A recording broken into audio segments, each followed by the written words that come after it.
Last time that we were working on our name sculptures, we finished drawing the front and the back of all of our artwork.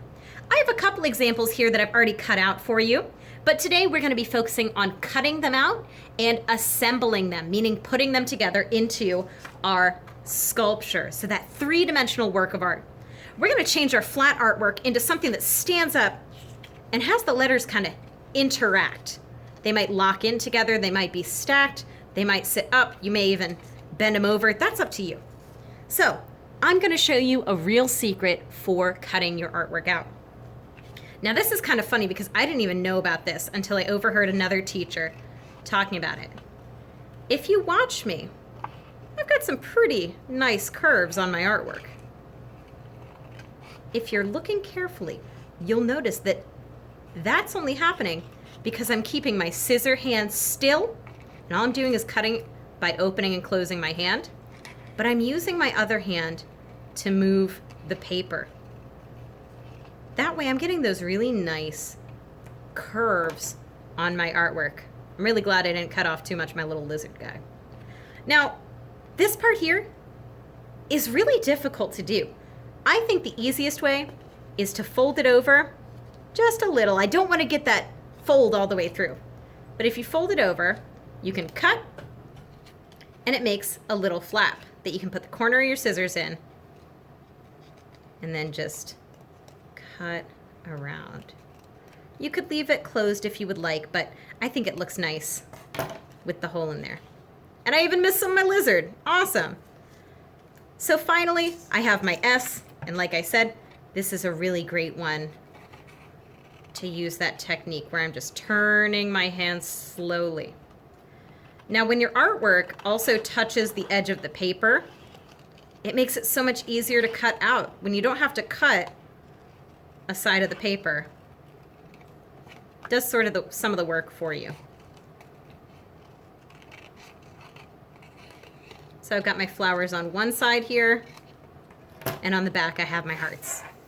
Now I've got all of my letters cut out. Of course, Mrs. is an abbreviation, so it's not spelled that way, but we use it on things like mail or letters. I might want to make a period to show that that's an abbreviation. So I'm just, again, turning my paper while I cut. Ta-da! And I've got a nice little dot there. Finally, what I'm going to do is take a piece of paper and use it as my base.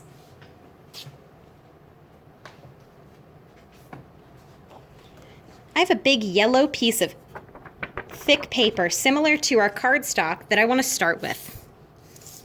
The easiest way to get one of these letters stuck down is by using our tape and just laying it down. Now, it doesn't have to be in the right order. You can use the letters however you would want. But I have one letter laid down, and using my tape, I'm just going to tape a corner. I'm going to flip it over and put tape in the same spot on the other side. Now, my letter can stand up. It's got tape holding both sides down. I can even pick it up. So, next, I might want to take another letter and do the same thing, kind of lean over with it. So I'm going to move this out of the way, lay it down. I'm actually going to take 2 pieces of tape for each leg. This is sort of like giving your giving your letter a foot. If you had 2 legs with no feet at the end, standing up would be pretty hard. If you've ever tried to stand a pencil up on its end, it's not so easy. But once your legs have a little foot on the end, it makes standing up a lot easier, and that's what we're doing here. So I flip it back over, take a little of my tape, and tape each side down. Now here's the sculpture part. I just have 2 flappy letters, but when I angle them, against each other, they start to stand up. So I'm just going to take tape like I did earlier. Find where I can overlap them. I might even press them together. And then just bend that tape around it. Ta-da!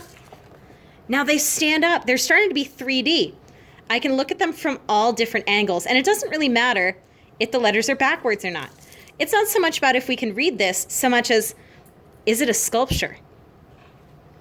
So if I want to add this on top, I'm moving up vertically. Something that goes up and down is vertical. Something that goes side to side is horizontal. So I'm going to add that right on top. And it's clear tape. Oh, look at that. It's even standing without me having to use 2 pieces of tape. Since I'm not going to attach anything else to it, I think I'm going to leave it there. Next, I kind of want my Z to go like this.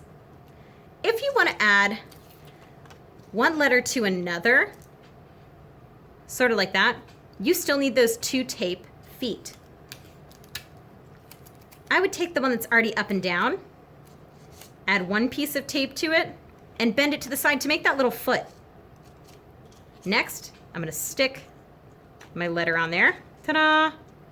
And it's kind of floating and wiggling now, so I've got to do it on the other side. I am really liking how it jiggles. So I put my tape on there, fold it over, line it up, and ta-da! My sculpture, oh man, it is looking so cool as it's coming together.